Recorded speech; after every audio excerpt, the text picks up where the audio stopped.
What's up, everybody? Friday. Welcome to the Dice Tower Midwest Annex. I am Mike DiLisio, and we're doing a Q&A. Now, one issue that I'm having is that I am struggling to find where I can see the comments. I can't see the comments right now, and I can't have that.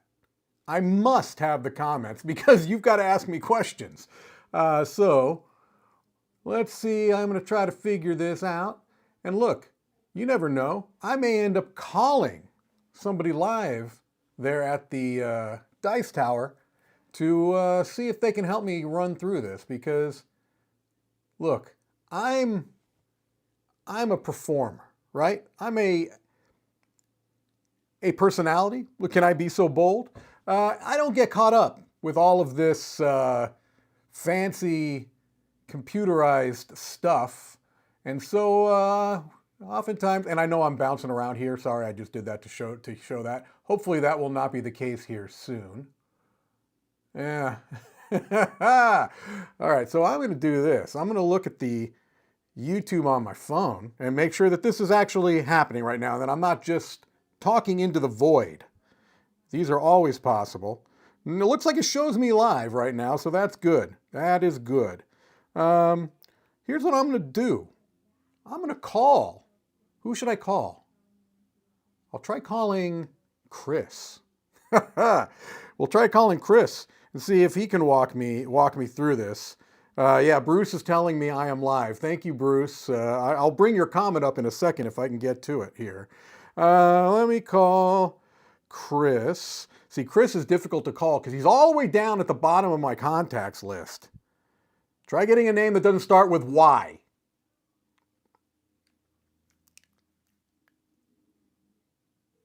You better answer his phone, too.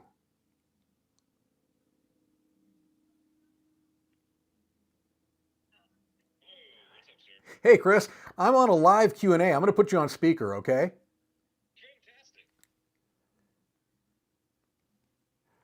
All right, Chris, so I'm on my live Q&A, and I've got, I'm sure, thousands of people in the chat, but for some reason, I cannot find where I can pull up the comments in that window so that I can read them and then potentially add them onto the screen.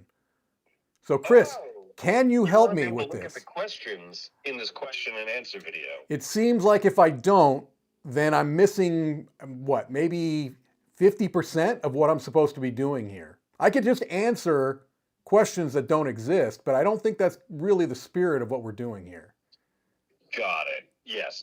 I am not currently at my computer, so therefore it's going to be hard. I know that the menu at the top of Ecamm that has like the different little windows that can pop up, so it's probably accidentally closed.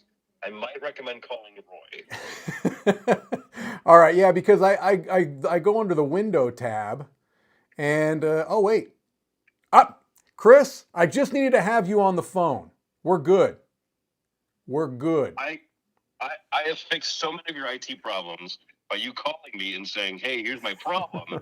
Whenever I do this, it doesn't work, and then it immediately works. That's correct. So that's really what it is, Chris. Is I just wanted to get you on the phone. This way, you can be a part of the live Q&A. Well, I really appreciate that. Let me start off by asking you the inaugural question. I'm hanging up now. Oh, he probably was going to ask me. He probably was going to ask me a question. Well, maybe he'll text me or something along those lines.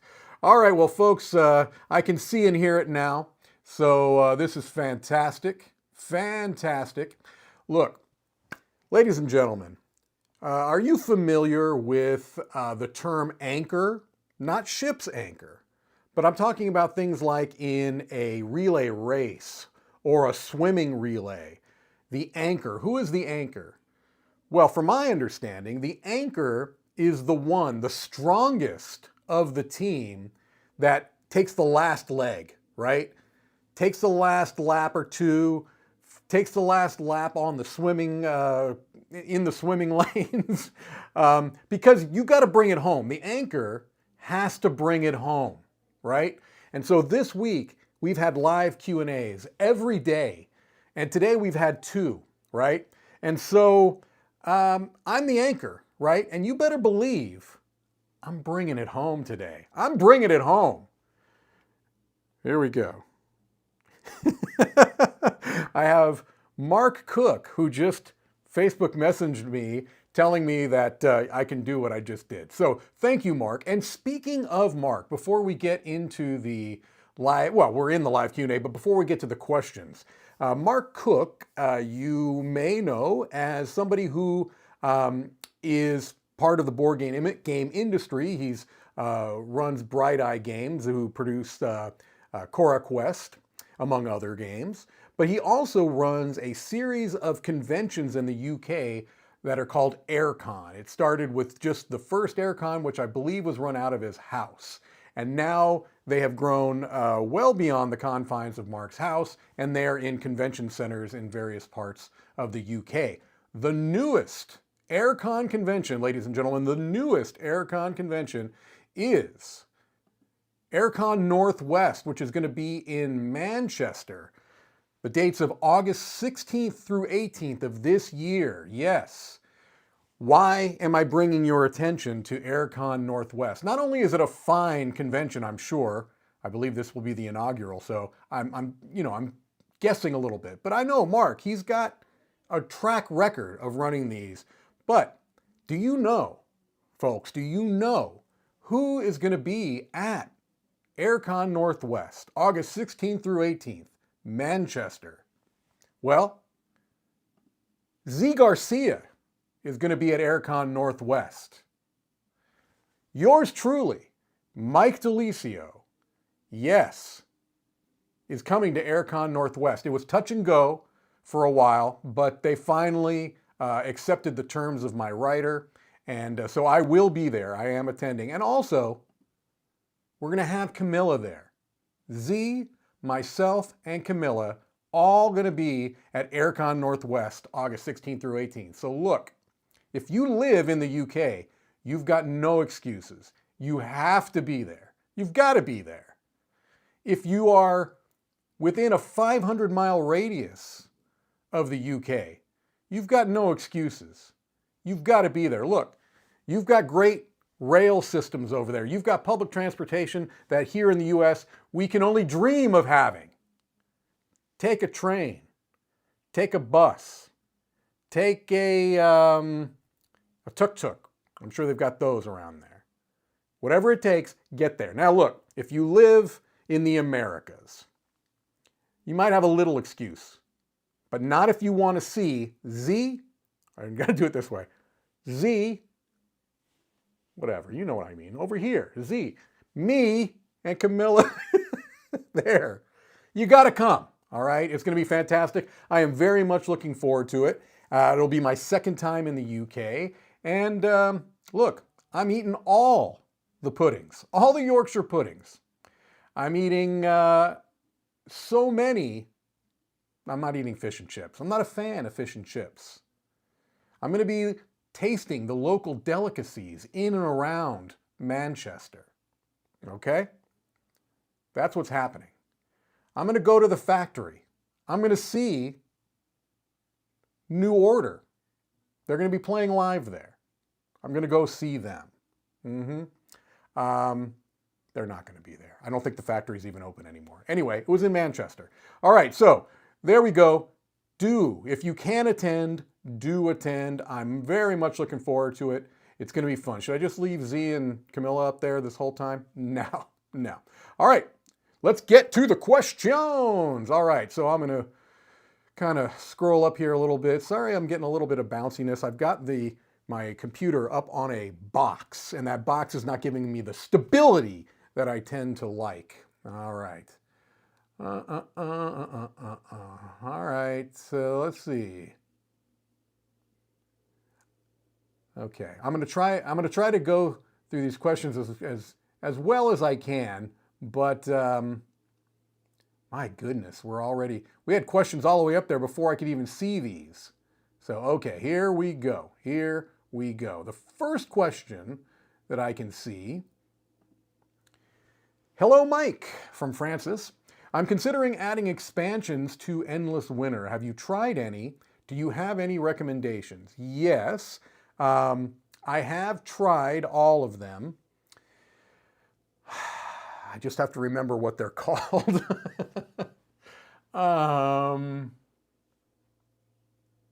What are they called? First of all, use the little mini variants that are in the base game rulebook. Always use those. They should probably have been in the rules as the standard version from the beginning.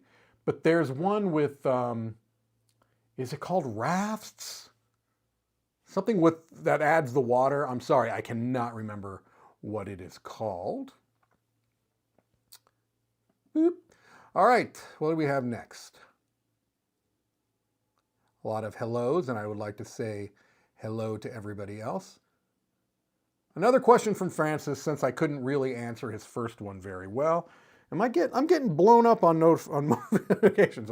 All right, do you have any suggestions to make Millefiori better at 2 players? Well, I'll give you a couple of suggestions, okay? I think that the best way, personally, is to get the expansion. I do think that that makes the game better at 2. However, that's asking you to spend more money, and there are ways to make it better without spending any more money. There are a couple of variants that are listed on Board Game Geek that both do improve the experience of 2 players. One kind of scales the board a bit. And so, yeah, as it is, it's not best at 2 players by any means, just because the board is too wide open. But there are some suggestions, some variants on BGG that I've tried. And yeah, I think that those do make the game better. All right. You know what? I'm gonna just change. I don't like this box. This box is not working for me. It's not giving me the stability that I need. So I'm gonna take this gigantic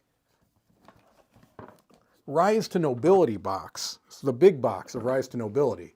And I'm gonna switch. Now look, take your Dramamine. It's about to get a little bit crazy in here right now. All right, here we go. I'm gonna put this down. I'm gonna lift this up. You're gonna get extreme close-up.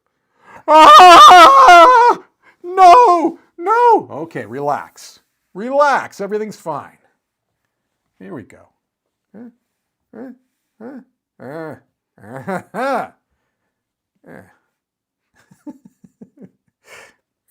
Okay, here we go. That's gonna have to do.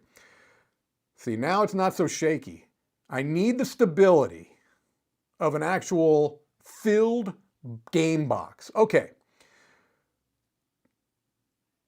Jason Dunham asks, what are the 3 best ways to consume guava? Well, there are many ways to consume guava, but here are my 3 favorite ways to consume guava. Number 1 is guava in a batido, or a milkshake. Oh, so good. So I'm gonna have 2 sweet and 1 savory. Next would be in a Danish, a guava and cheese Danish. Delicious. They're ubiquitous in South Florida, and I ate them every chance I got. I would make several stops on the way to work to pick up guava and cheese Danishes. Could I have just gotten several at one? Yes, but no, I'm going to all these different ones. And finally, believe it or not, guava jelly on a burger. There's a burger in South Florida at a place called The Local in Coconut Grove. And they've got a burger that it's delicious. It's got, it's a very good burger, first of all. It's got cheese, it's got guava paste on it, and I think it has some little of the, kind of like those shoestring potatoes that you can get out of the can to give it a little crunch and salt. So good. All right. I need to keep going here. Need to keep going. Oh, Mark. That was who I was talking about. Mark, who hit me up on Facebook Messenger to help me out. And the runner of Aircon. Who will win the NBA playoffs? This is tough, Mark, because the team I was pulling for was the Nuggets.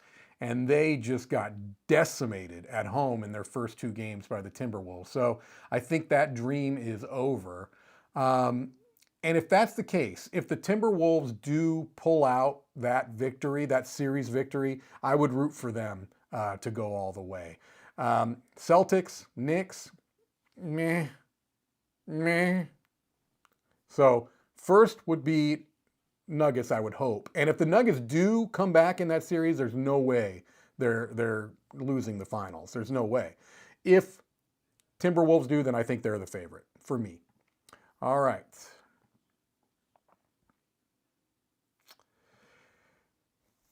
Happy Friday, Mike and chat. Question, have you given Voidfall a shot yet? It's a bare but very good solo. I haven't.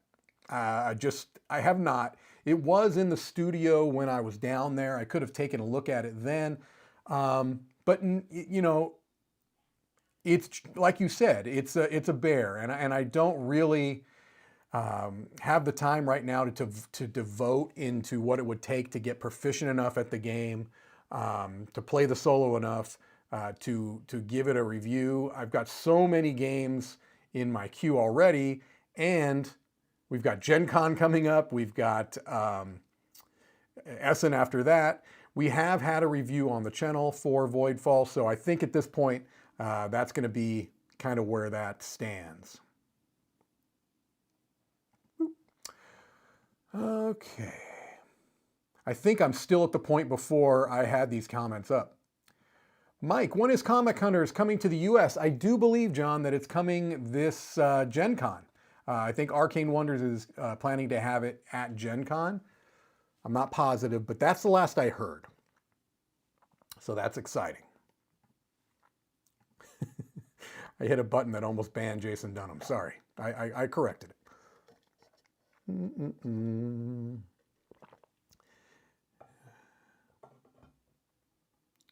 Oh man, this is going to be tough because I have to remember. Nick, my wife and I loved meeting you at Spiel last year on our honeymoon. Now that we're several months removed, what's your favorite game you got at Essen? And this is the thing, I have to try to remember what I got at Essen. I got several games. I got Mlem there, and I really like Mlem.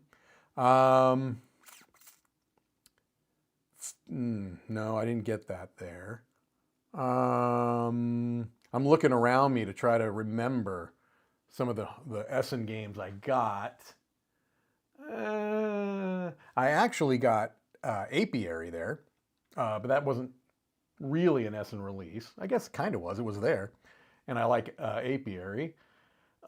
There's some obvious ones that I'm missing right now, Nick, but I'm not... Oh, I did get the deluxe Redwood. I was able to pick up my Kickstarter for that, so I do like that game quite a bit. Okay, and it was a pleasure meeting you as well.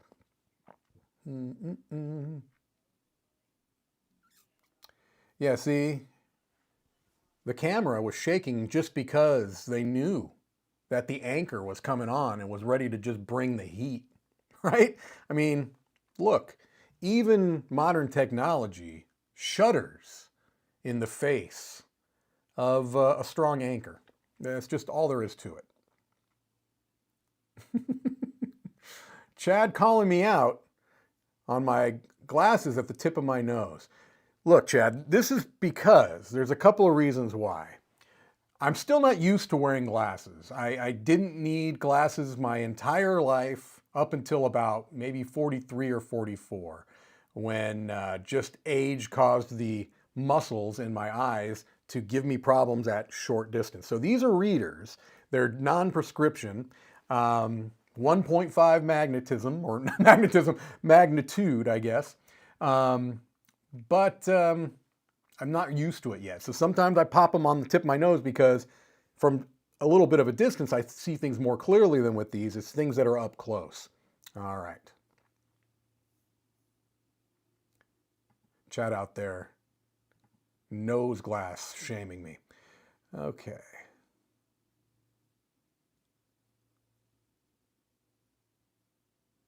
From one huge Knizia fan to another, I just wanted to share that our copy of Viking Seesaw is coming in next week. Of the Dice Tower folks, this thing is I'm getting this blocked by...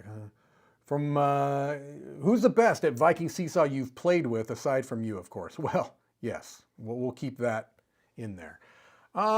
Who's the best?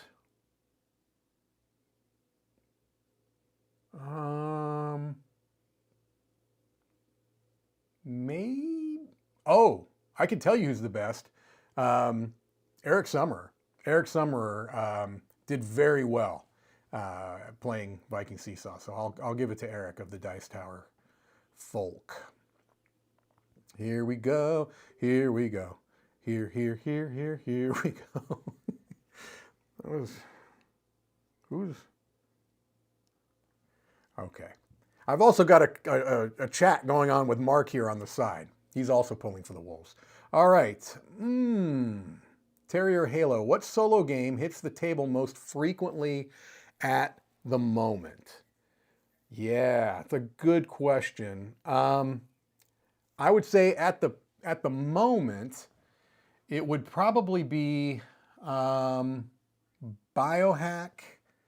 I've been playing a lot of Draft and Write recently. Well, because I was going to be putting that in a review that went up today at 1 o'clock. Solo mode reviews.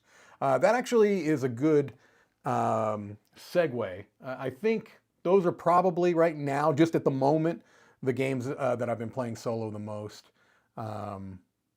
Yeah, but today was the beginning of what I'm going to probably call either Solo Fridays or TGIS. One of the two. I'm kind of percolating on both of those because Fridays at the Dice Tower are now at least partially going to be for solo. Yes. So I'm going to be alternating every week. I'm going to be doing the solo mode reviews like you saw today, which is going to be a collection of short reviews of a number of solo games using a little matrix I put together. And then on alternating weeks, it will be the DiLisio Factor where I am playing solo games live. So every Friday, unless we've got like a convention or spectacular going on, we're going to be having solo content from yours truly. So next week will be a DiLisio Factor. I don't know what I'm going to play yet.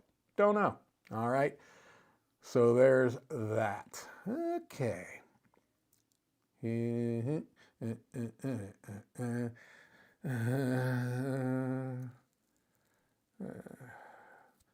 seeing a question that I don't want to skip, but favorite solo and or multiplayer game you've played so far this year? I really hesitate to do these mid-year type of things just because things can change so much. Really, you can look back at my reviews that I've done for the year. I don't believe I've given any 10s this year, but I've given at least a couple of 9s. And so I would be looking at that. Yeah, I can't remember offhand. Oh, this is an interesting question. Ian, what's your favorite country putting out board games right now? Well, it's hard to say because, you have to take quantity into account. The United States, Germany, they put out a lot of games and a lot of great games. France also puts out a lot of games that I love.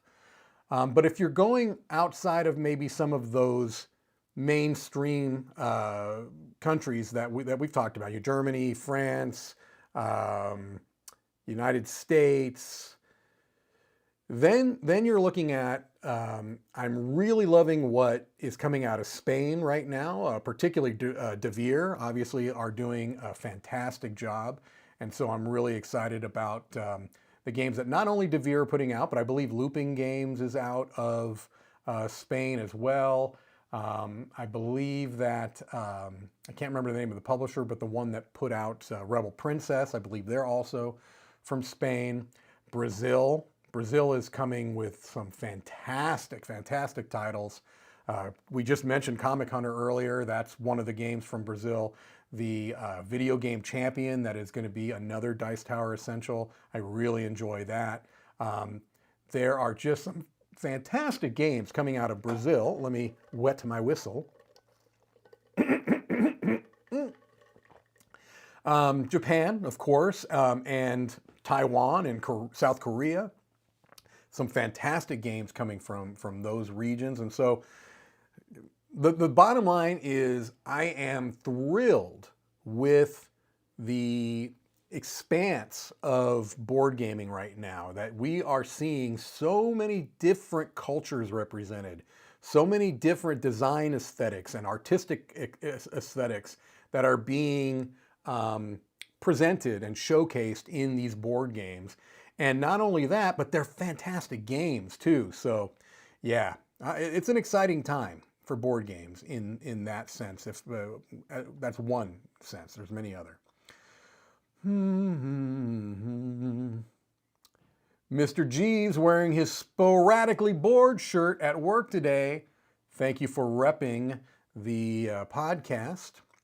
Thank you. Dan Hughes and myself, have done for many years, 4 at least, maybe, yeah, I think we're sneaking up on 5 years, do our sporadically bored podcast, where we'll spend about 10% of the time, if that, talking about board games, and the rest of the time is talking about whatever Dan is annoyed with, whatever, whoever has overcharged him at any given moment, frustrations at work, frustrations driving, basically Dan's annoyances.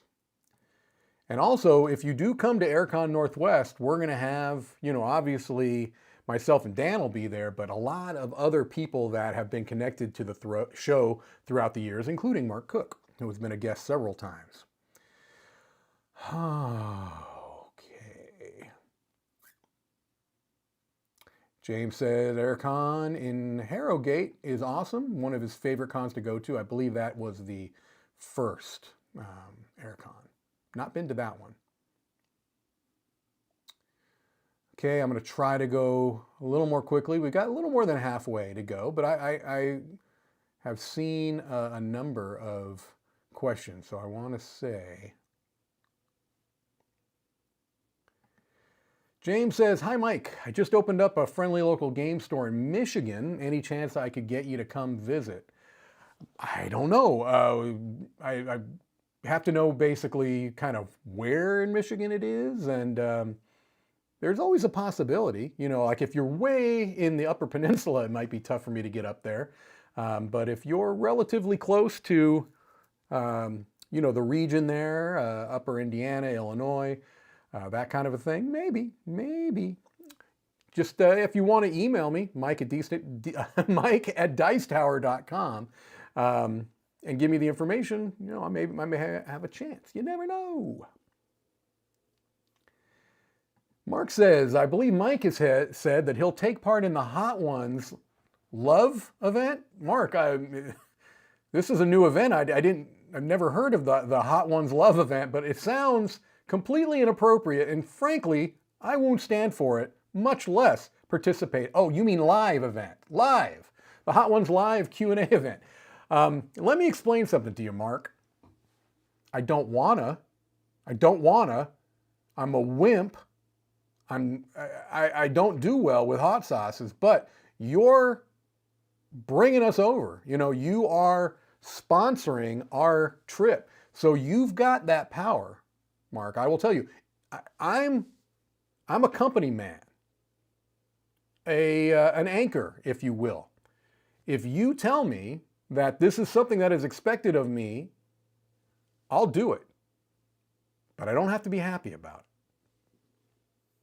Especially since Ben Maddox is going to be there. And so it's just going to be eye-watering from the cursing and from the frequent outrageous profanity that will be coming from the mouth of Ben Maddox. Okay.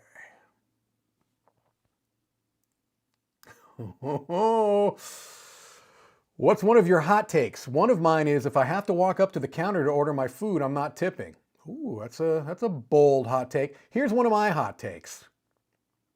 If you are a back-end parker, you hate everybody else on the planet, and your time is more important than everyone else's time. There's my hot take. I'm telling you, this trend of back-end parking has got to end. Can't tell you how many times I'm heading in to park, head in like normal, rational human beings, and I gotta wait for somebody doing his 8-point turn to back in. That's the thing. 99% of people that park backing in don't know how to do it. You know, if you're a professional driver, sure, you can do that. Whip, whip, you're right in there. I got no qualms. But the vast majority of people don't know how to do it, and they make a line of people wait for them to back into their spot. Hey, hot take. Okay, there we go. Oh my gosh, I think I'm way behind. But I still got time. 29 minutes, folks. I got time.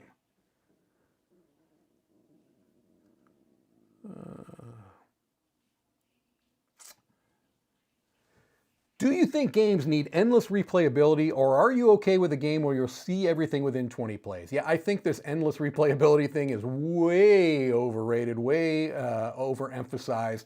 The vast majority of people that are in the board gaming hobby are not going to play a game that many times. Even if it's a campaign game where you're supposed to play a number of times to be able to complete the game. It's way, way, way overstated, you know? I think the games that tend to get the most replay are card games, small card games, filler games. Those are the games that tend to be played more often because they're easier to get to the table, right? So yeah, I think endless replayability, first of all, it's kind of not a real thing, but yeah, overemphasized for sure. Someone asked if I played Pandemic Legacy Season 2. I have not. I've only played Season 0.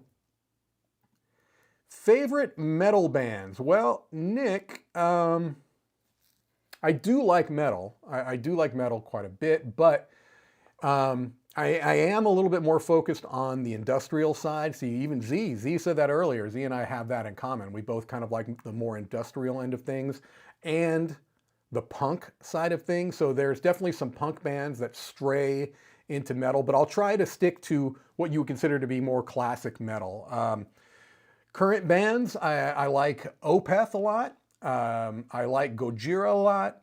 And I like Mastodon a lot. I like High on Fire. Let me think, are there any I'm missing here? I'll just look at my little phone.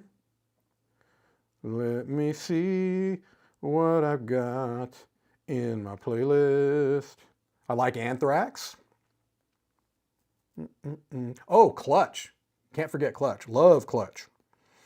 See, I would have been mad if I had missed them.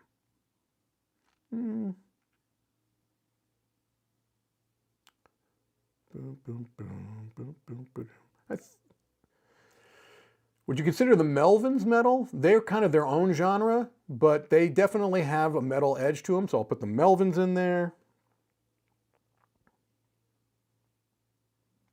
And I think that's going to cover most of the metal bands. Okay, hope that was enough.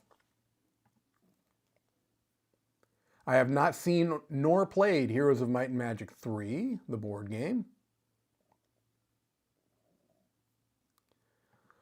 On the shelf behind you, what's the most recent game you've played? Okay, all right, I'm going to turn. I don't love this because, you know, I may look terrible turned around. The most recent game I've played would be, I believe it would be Cascadero, a new Knizia game. I think that's the last one from these shelves I've played. Because a lot of the newer stuff I actually have over there to my right. But here, yeah, I think it would be Cascadero. Snow Planner I've played very recently as well. Okay. Next question. I'm going to be skipping some. I'm really sorry. Have you seen the coming 20 Strong expansion, and are you prepared to break NDA live on TV about it? I have not seen, nor am I willing to break NDA, like a certain gaming machine. Okay.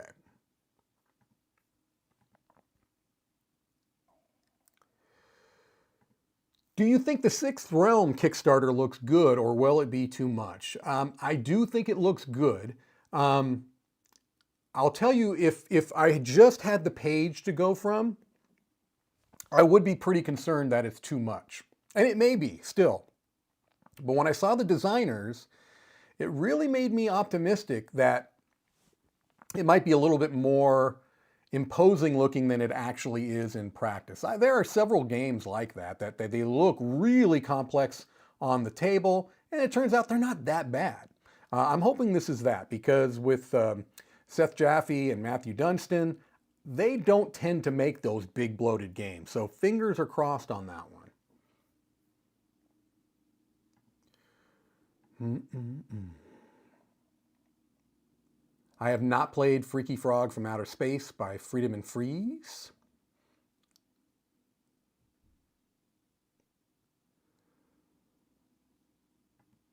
Are some of the harder games to get for friendly local game stores, i.e. Saatchi & Saatchi, Button Shy, available at Dice Tower East? What kind of exhibits are there usually? I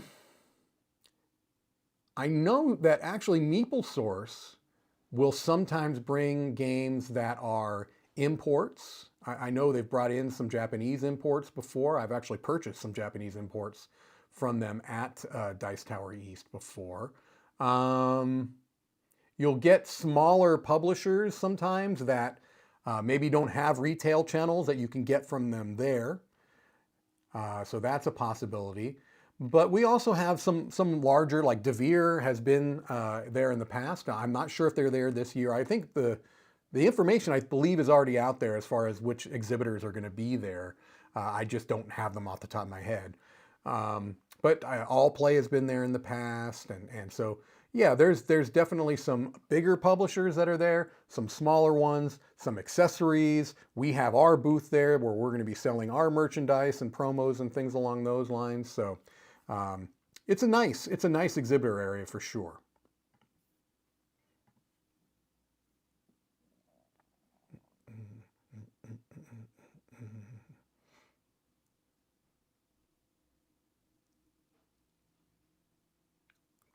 Someone asked if we can expect more solo plays in the future. I have answered that one.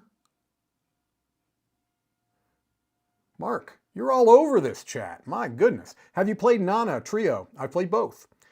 If so, what do you think makes it so much better than the sum of its parts? Yeah, that's a really good question, because my gosh, it is.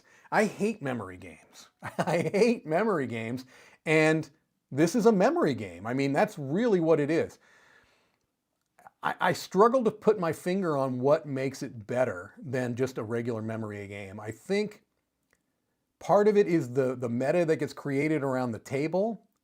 I think it's just the fact of basically being able to take some limited information that you've been able to remember and, you know, kind of look at somebody because you think they may have a card you want, and just trying to see if they'll make eye contact with you. And if they do they look away really quickly? It's that kind of little fun reading people, trying to get into their heads a little bit. And this is also one of those games I found that even when you mess up, when you can't remember something, it's just as fun. If anything, it's more funny than when you get it right. So there's something magical about that little game. Really dig it.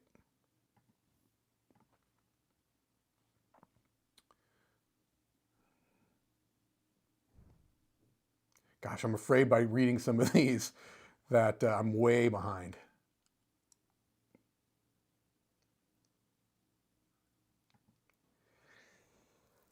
Okay, hey Mike, when scoring, I'm assuming you mean like in a rating or review. How do you personally weigh originality in the score? Mainly if a game has amazing production and gameplay, but the mechanics and or theme is very unoriginal. Okay, I think I see what you're getting at here. If it's a great game with fantastic mechanisms and a great production, the theme doesn't really matter unless it's an offensive or off-putting theme, right? That would change things. But if it's just a boring theme or one that's been used a lot, no, the strength of the game is going to outweigh that. However, there are games that maybe have a few flaws, right? But it's such an original theme and they do such a great job of trying to integrate that, even if it's not always successful, that does factor into my review score. It absolutely does. So, yeah, I hope that answers your question.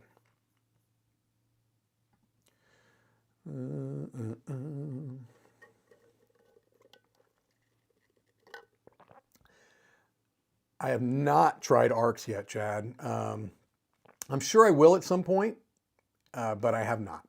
Because, but Cole's games, gosh, as much as I love them, they're so daunting. And I rarely have a chance to play them. But this is built around a trick-taking thing, so I really do want to try it.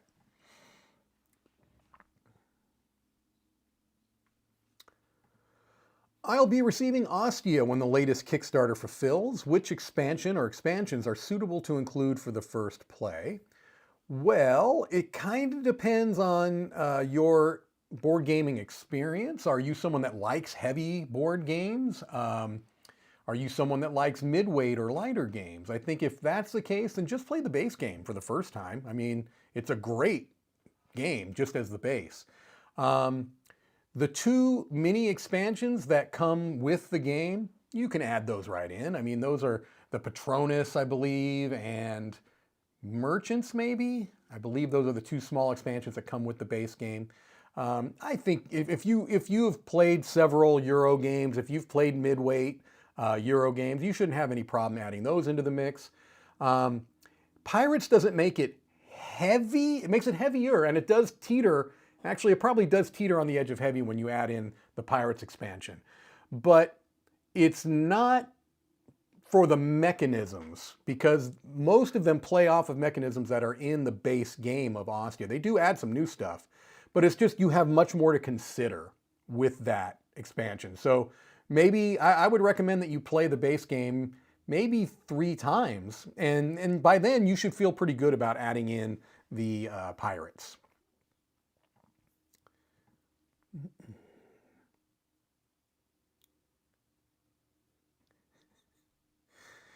Jason asks, why is there a ban Jason Dunham button? Well, there's a ban everybody. I can ban anybody. You know what? I can ban anybody in this chat right now. You're banned. You're banned. You're banned. It's like Joe's Fruit Shop in here. I don't want your business anymore. As of today, you're banned. A little Seinfeld reference for the folks.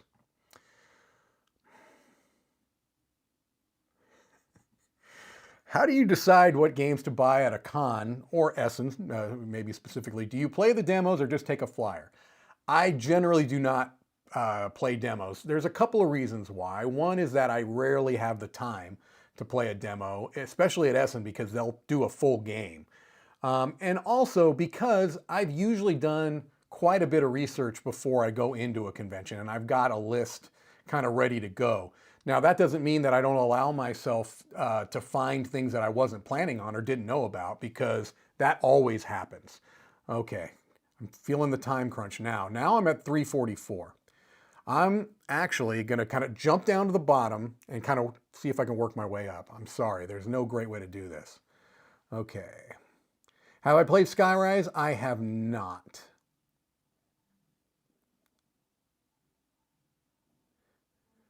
Do I feel like there's an East-West Coast difference between me and the Yees and Tom, Z, Miller, Roy, and Joey? No, I'm in the East time zone. I'm in the same time zone as them. So although I'm technically Midwest, I'm in the Eastern time zone. I'm much closer to the East Coast than I am to the West Coast. If there's an East-West Coast difference, it would be like where we were brought up, right? I was brought up in California. I know Chris and Wendy are Vegas, so they're West Coasters. Tom is, I think, Philadelphia. He's an East Coaster. Z's an East Coaster. Milla, I'm not sure of. Roy is an East Coaster. Joey, I don't know. I think actually he comes from space. So however you would explain that. Okay. How often do I evaluate my collection and sell off games I've cooled on or don't like? Relatively often, because I have to keep, I don't have unlimited space. And so I frequently have to call games. Sometimes I sell them. Sometimes I give them away. Sometimes I, bring them down to Florida for the Dice Tower flea market. So it's relatively often, a couple of times a year at least. Why do you think some games feel too overwhelming the more expansions you get, Everdell Big Box, versus others like Marvel United or Final Girl? It's because Final Girl and Marvel United are so quick and easy to set up and get on the table and play. Everdell is a much more involved setup. And so when it got to that point where I had the big box and I had to sift through thousands of components and cards, it was just overwhelming. It was daunting, and I ended up getting rid of it. That's not to say I won't get the base game again, or maybe that updated one. Are you planning on updating your top 100 Knizia games? Yes, I am. And why isn't Cheeky Monkey in the top 2? Cheeky Monkey is great, especially the version that is the stuffed plush monkey that has a Velcro opening in the back that you scoop and you reach in and get the chips. That's the best version. That is the version that I soon am going to have. I've got one earmarked for me, but I haven't picked it up yet.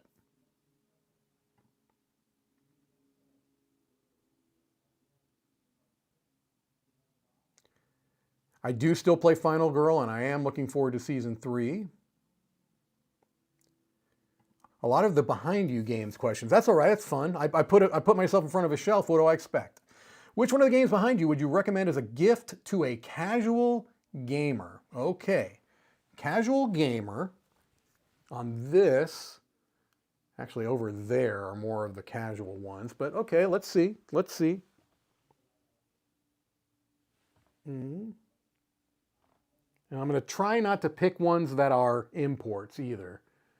I'd say I'll try to pick games that are actually easily obtainable in the Europe or United States.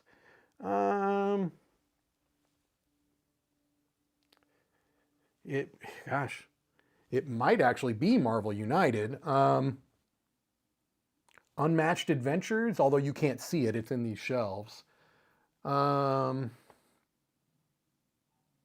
Yeah, maybe those. The simplest games, the games that work best, I think, for casual gamers are card games, and I've got a gigantic load of card games over there, so I'd probably be able to find some there as well. I've got things over there. Maybe I've got some dexterity games, maybe, because those tend to go over well. Okay.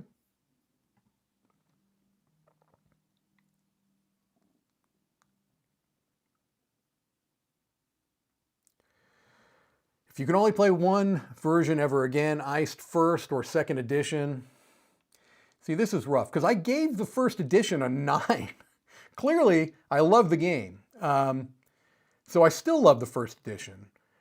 I have to say, I do, after playing the second edition, feel like that's going to be what I go for, primarily because it makes it quicker. That's the bottom line, is that if I had one beef about ice, is that I felt like sometimes, especially at higher player counts, it ran too long. And you're going from 7 rounds essentially to 4 rounds.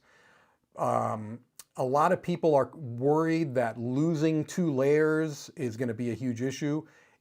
I did not find it was a huge issue at all. The way they handled it is pretty slick. So if I can only choose one, I guess I would have to say second edition. Although if you have the first edition and you're not interested in the second edition, you still have a fantastic game.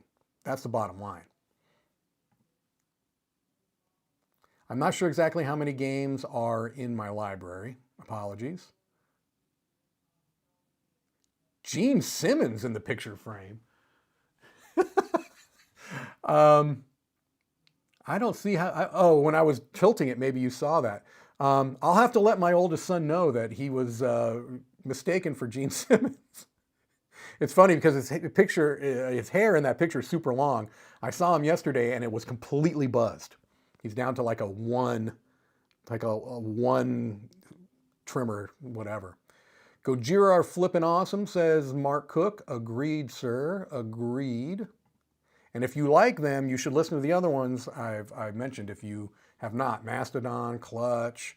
High on Fire is not for everybody. They're pretty, yeah, they can, they're not for everybody. Nor are the Melvins.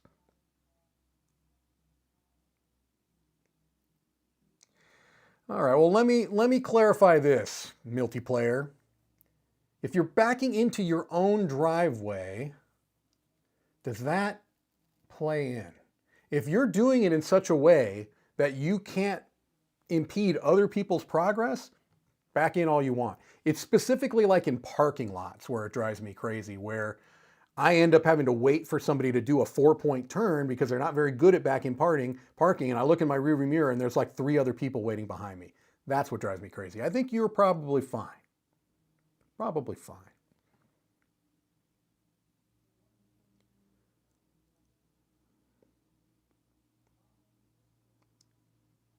Hello from Richmond, VA. Virginia, hope you are well. I am, thank you. What's your favorite takeaway from being a part of the Dice Tower? I love party dexterity games. Do you have any favorites in that genre you can share? I will say that one of the best things about coming to the Dice Tower was getting exposed to so many games that I had not had great experiences with before, so I'd kind of written them off. And party games would be one of them. Social deduction, another example. I was not really a fan of social deduction or most party games coming into the Dice Tower, but as a result of this job and needing to play games to review, I played more and more of them, and I found that I had just had some bad experiences with other game groups before.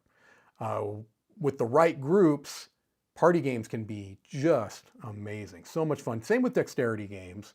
Any favorites? Party games, I love Just One, so Clover. Those are great. For dexterity games, Viking Seesaw is fantastic. Tokyo Highway.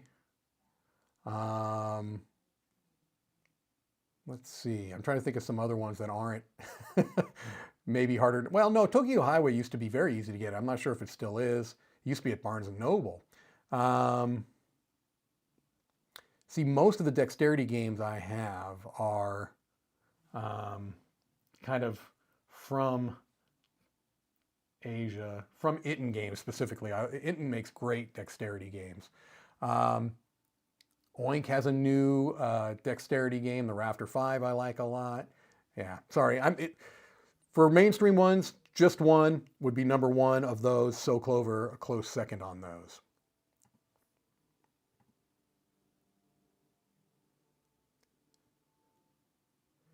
Who is my favorite Seinfeld character? Well, I mean, it's Kramer. I mean, bottom line is it's Kramer. If you go for a more obscure character, slightly more obscure, Putty. Putty is fantastic. Got to support the team.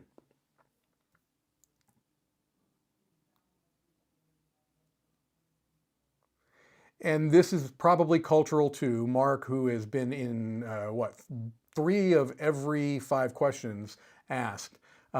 Most people in UK park back in, but they've got really small cars there. And yeah, I didn't notice that being an issue when I was in the UK. I didn't drive, but I was in cars a fair amount.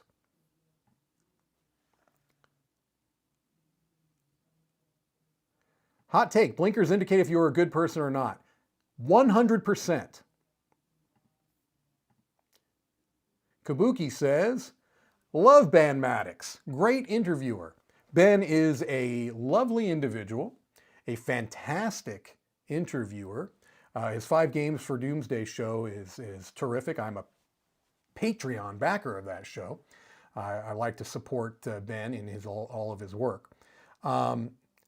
As a human being, like just outside of this, he's tolerable. I'll just put it out to you that way. He's tolerable.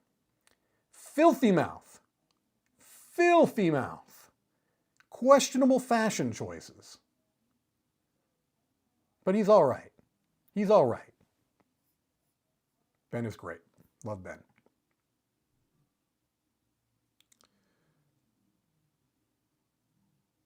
I will never understand why people hate Wingspan.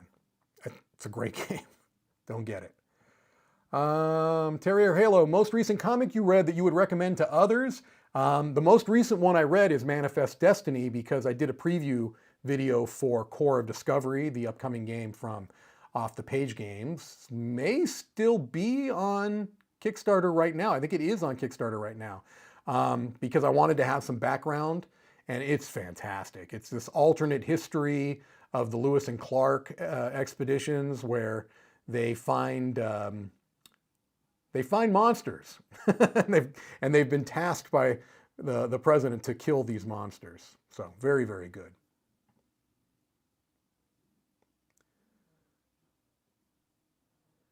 Any specific food I'm looking forward to eating in England? Some black pudding with breakfast, maybe. I did have a full English breakfast when I was in the UK. I did not eat the beans. I can only go so far. But I did eat a significant portion, not the whole thing, but I ate a significant portion of the black pudding. It was okay. I would never go out of my way to eat it, but it wasn't as disgusting as I thought going in that it might be. I do love Yorkshire puddings, but some of their desserts, I love their sweet puddings so much.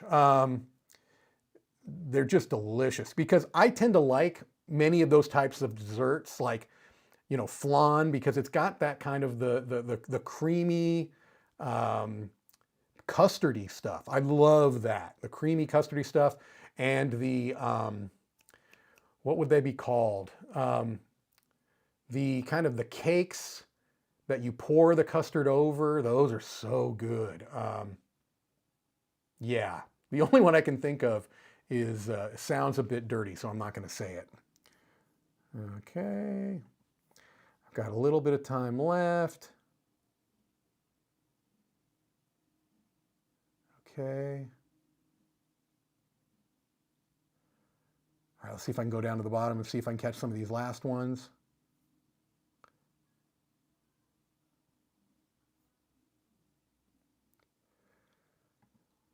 What would need to happen to push Scythe back into one of your top 5 games? I don't know. I'm not sure, honestly. I mean, it's still, I think, in my top 10. If not, it's hovering right around there. It's still one of my favorite games of all time. I'm not sure. I'm not sure. Maybe if I was playing it more often, maybe if I did another campaign of Rise of Fenris or something with a new group, maybe.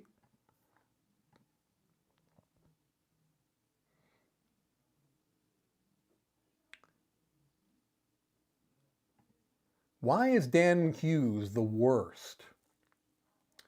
Why is Dan Hughes the worst? Mark, I don't have time. I just don't have time. I'm sorry.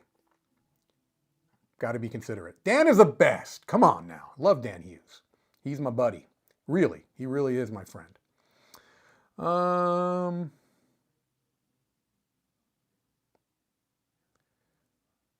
2 for 2 today. Both Mike and Z skipped my question. See, I hate when I see that. Music Man. If I can find your question quickly, because I doubt that it was, I don't think any question I've skipped purposely so far. Let me see. Music Man 25. Music Man 25. Music Man 20. See, yours might be way up there, though. Oh. Now it says I answered your question before I got to your question. Am I psychic? Now I'm confused, Music Man. I'm confused. Maybe I'm in some kind of a parallel universe.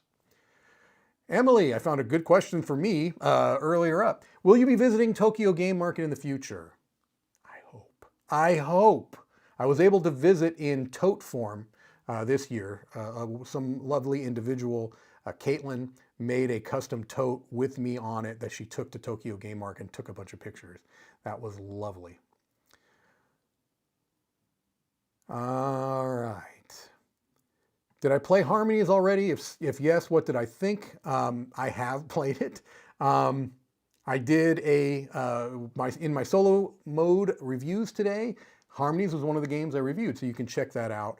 I'm not going to say anything about the multiplayer right now because we are likely going to be doing a review on that, just in case I'm involved in that review.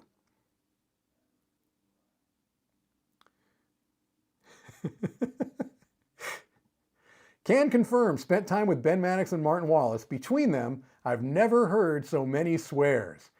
You're not kidding. Also, Ben told me a Martin Wallace story at Essen last year that is one of my favorite stories of all time that I absolutely cannot share.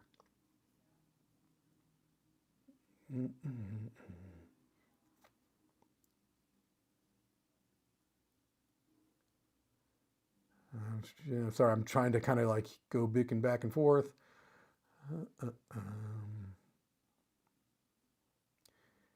The beans are just baked beans in a tomato sauce. Of course, you're correct, Kabuki. I don't like beans at all. I don't like them refried. I don't like them in a tomato sauce. I don't like them in a barbecue sauce. I don't like them. Just don't like beans. Sorry. I know it's terrible because they're good for you. Yes, here we go. Jam roly-poly. Delicious. As a matter of fact, Dan's wife posted a picture of a jam roly-poly that she had on Facebook. This was a couple of years ago, I believe.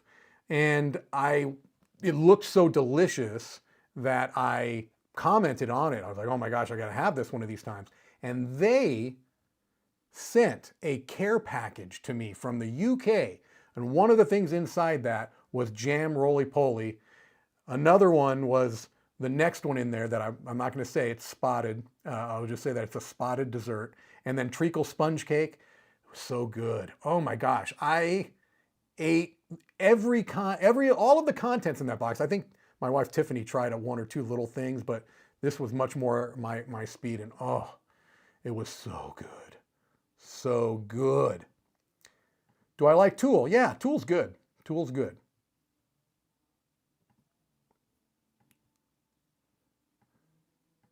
Growing up in California, what Mexican dish did or do you enjoy the most? Chicken chilaquiles would be that.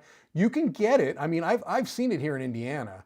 I saw it in South Florida as well, but it's not a standard thing you see on most Mexican restaurant menus. Whereas in California, chilaquiles were all over the place. Most people eat them for breakfast, but I like them without eggs as a lunch or dinner. All right, where are we at? 4:03. I've got a little bit more time, right? I got a little more time, don't I?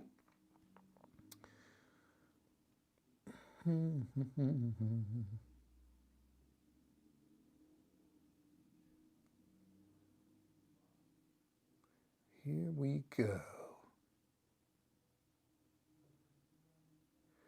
George. George is always the best, most lunatic character. You see, it's hard to argue, honestly. Elaine is an amazing character too.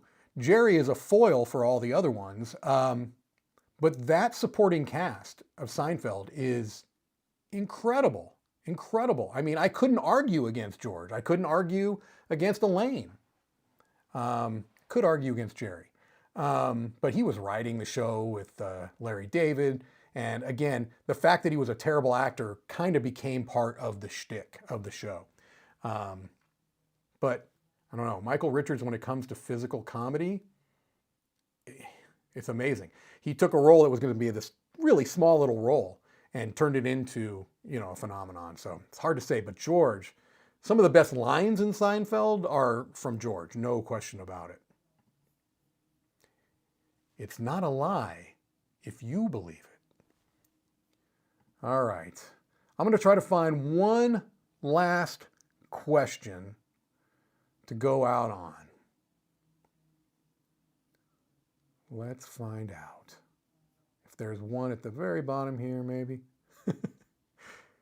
Tim Whatley's great too. That is Bryan Cranston pre-Breaking Bad days. And he regifted. He's a regifter, Tim Whatley.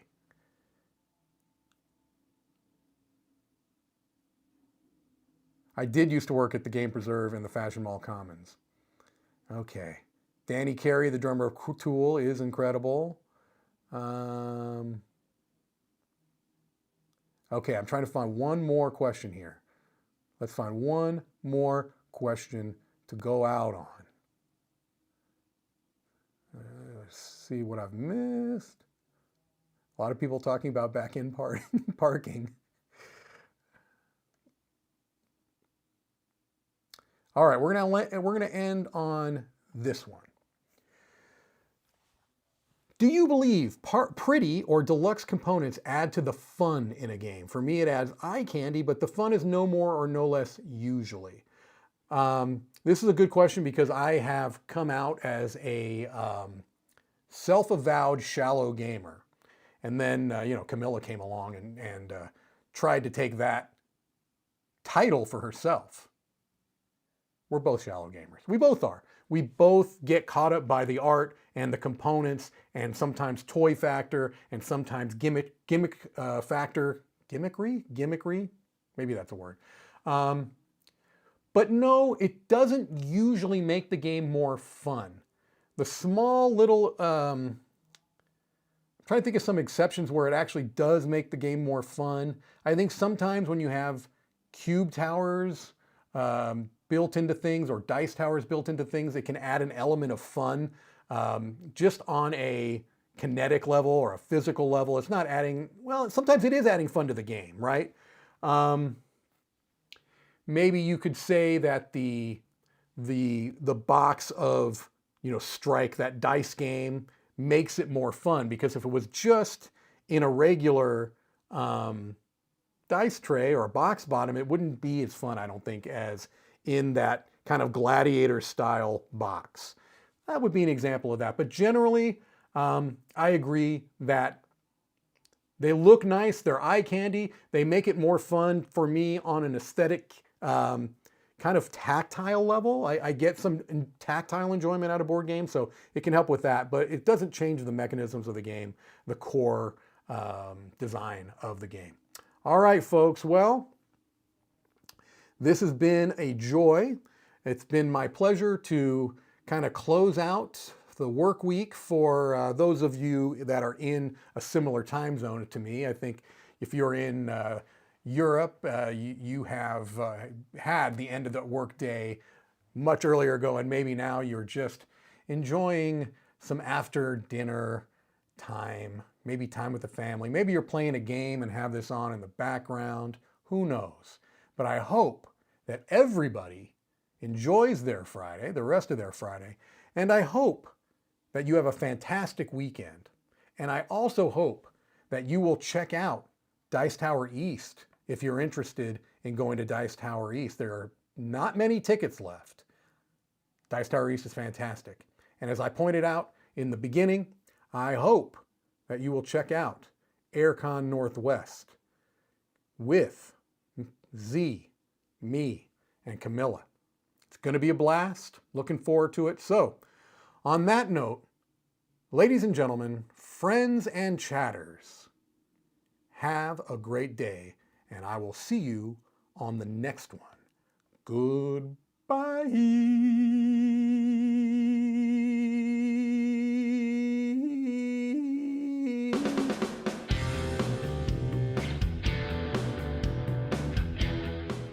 Hey everybody, thanks for watching another video from the Dice Tower. Hey, you want to learn more about us, communicate with us? We have a Facebook group, we have a Discord channel, lots of different ways to get involved with the Dice Tower. You can find that in our Linktree link below. So just click that, it will take you and you can communicate with us on Facebook, join our Facebook groups. There's lots of cool things that you can find and become part of the Dice Tower. Thanks so much for watching. I'm Tom Vasel.